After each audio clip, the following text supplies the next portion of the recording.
Instant mix veg pickle. కొంచెం carrot, ఒక 2-3 carrots, కొన్ని దొండకాయలు, మిర్చి వేసిన బాగుంటుందని, కొంచెం పచ్చి వెల్లుల్లి ఆల్రెడీ పోపు పెట్టేసుకున్నా. ఇది వచ్చేసి జీలకర్ర, మెంతులు, ఆవాలు వేయించి పౌడర్ చేశాను. నిమ్మరసం ఒక కాయ నిమ్మరసము, సరిపడినంత కారం, సాల్ట్ అన్నీ కలిపేసుకుందాం. ఇప్పుడు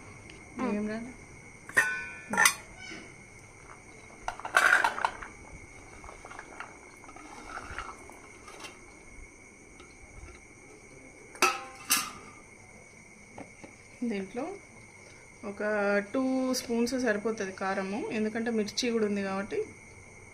ఇన్స్టెంట్గా కొద్దిగా ఒక 3-4 డేస్ కోసం దోశకి బాగుంటుంది. మెయిన్గా దోశ ఉన్న చపాతీకి అయితే ఎక్సలెంట్. ఇన్స్టెంట్గా చేస్తున్నా, నచ్చితే మీరు కూడా ట్రై చేయండి.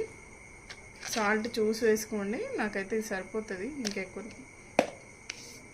అండ్ జీలకర్ర, మెంతులు, ఆవాలు పౌడర్. జీలకర్ర 1 స్పూను, ఆవాలు 1 స్పూను, మెంతులు వచ్చేసి కొంచెం చిటికెడు వేసిన. మంచిగా పౌడర్ వేసుకోవాలి. పచ్చి వెల్లుల్లి కూడా వేసుకున్నాం మనం, కొంచెం పోపులో కూడా వేసినాం. ఫస్ట్ ఇవన్నీ ఒకసారి కలిపేసి మొత్తం ఇవంతా కలిపేసినాం కదా. ఇప్పుడు నిమ్మరసం కూడా పోసేసుకుందాం.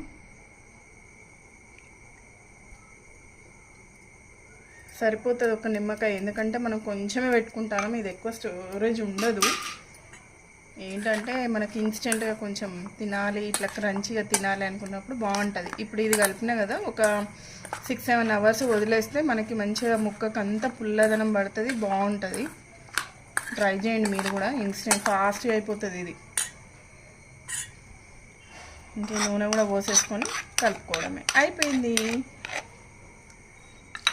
మనకి పికిల్ అనేది రెడీ అయిపోయింది. చట్నీ అనేది, పోపు మనం ఆల్రెడీ పెట్టేసుకొని కొంచెం చల్లారినాకనే కలుపుకోవాలి.